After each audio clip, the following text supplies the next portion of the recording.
Merry Christmas. This is what it's all about, family.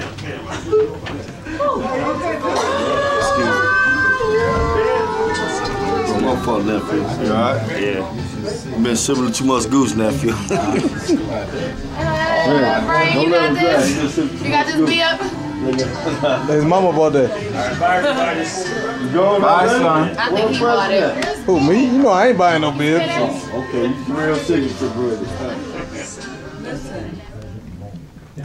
Turn the TV off. Somebody turn that TV off in there.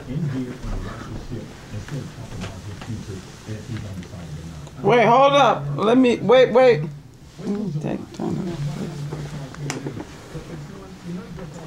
This is a momentous, is that right? How do you pronounce it? Anyway, moment, because except for Skylar Landon, all the grandkids is here. Some of the great grandkids is missing. Skylar. Oh, well, he hadn't been here so long, so I forgot about him. Anyway, Storm is missing. I had forgotten that.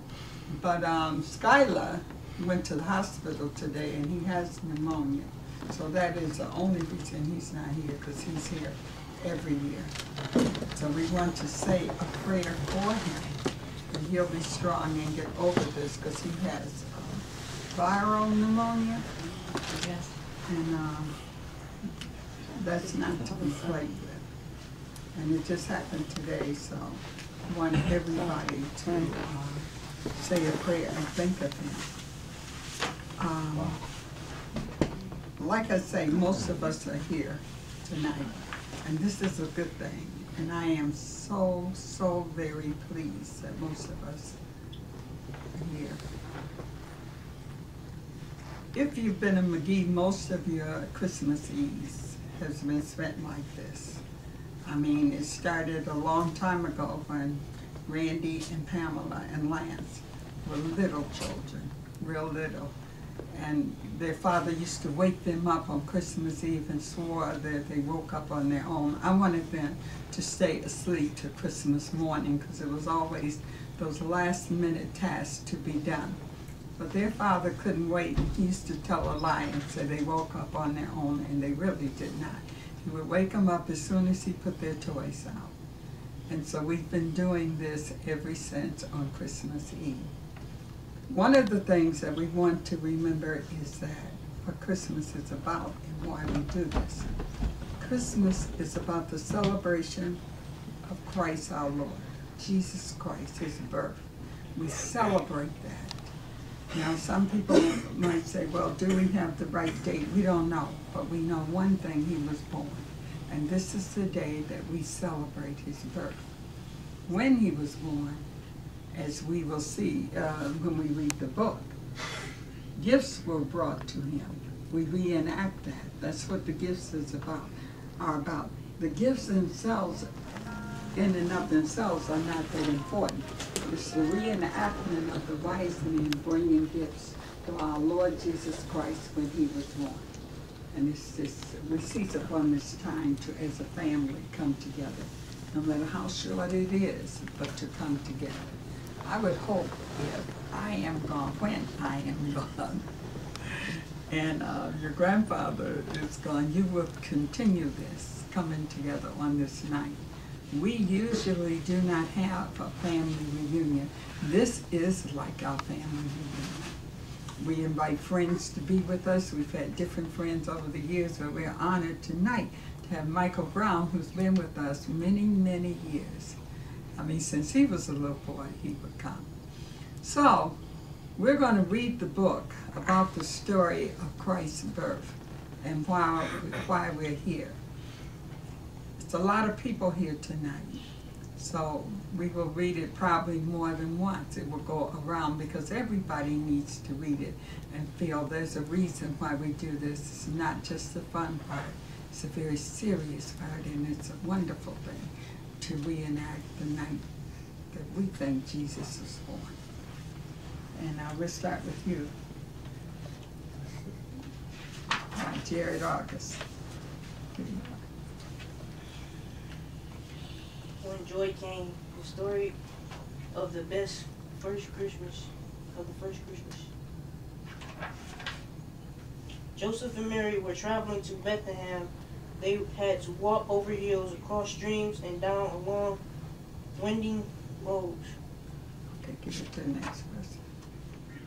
They had brought food and bedding for camping along the way. The sturdy donkey carried their things. They went past busy towns and growing gardens and rocky ridges. Joseph was taking a vacation from his carpenter shop because there was a new law which said he must register in Bethlehem to pay his taxes. Right. They had brought food and bedding for camping along the way. A sturdy donkey carried their things. They went past busy towns and growing gardens. I'm sorry. We're going to read it more than once, Ryan. I mean, I read the second ago. Well, I thought we needed to hear it again, for the female's version. Okay, whatever you say. Mary might have wished to stay at home in Nazareth. She was expecting a baby, but Joseph, who had to go to Bethlehem, of course Mary wanted to go with him. How glad they were when they climbed the last steep hill and saw the town. There were many other people who had already come to Bethlehem to register. Pack trains stopped there too for rest and water. The courtyard was full of braying donkeys and snorting camels and their shouting drivers. There was no room for Mary and Joseph at the inn. The only place for them to stay was in the stable. It was not a very good place, but it was better than camping along the road. Night came. The donkeys and camels and their drivers grew quiet. The whole town of Bethlehem was still. On the hill outside the town, some men were guarding their sheep through the long silent hours of darkness. Stars made the only light. Then something extraordinary happened. A glorious brightness was shining all around them. An unknown being was with them. The shepherds were terrified. Don't be afraid, God's messenger said. I have good news, news that will bring joy to all the people. The Lord is with you. Just now in Bethlehem, a very special baby has been born. In him, God has come to rescue his people. You will know him by this sign. He is lying in a manger.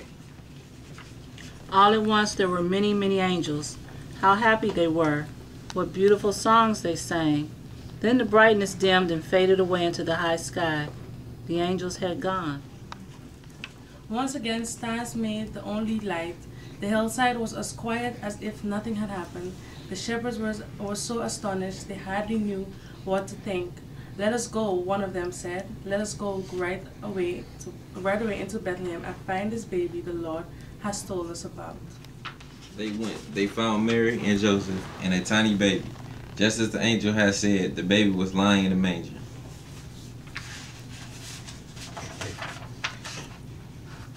How happy the shepherds were to find him. They knew he was God's chosen one. How happy Joseph was. He knew too that this newborn baby, this newborn boy, will grow up to do great work. You can help her. Yeah, let her read it. See what she does.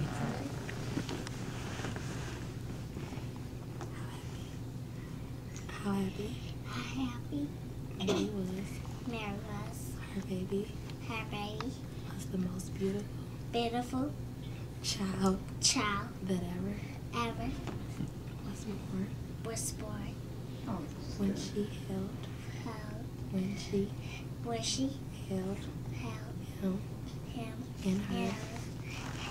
Arms. She knew how. Truly. Wonderful. Jesus was. Joy. Joy.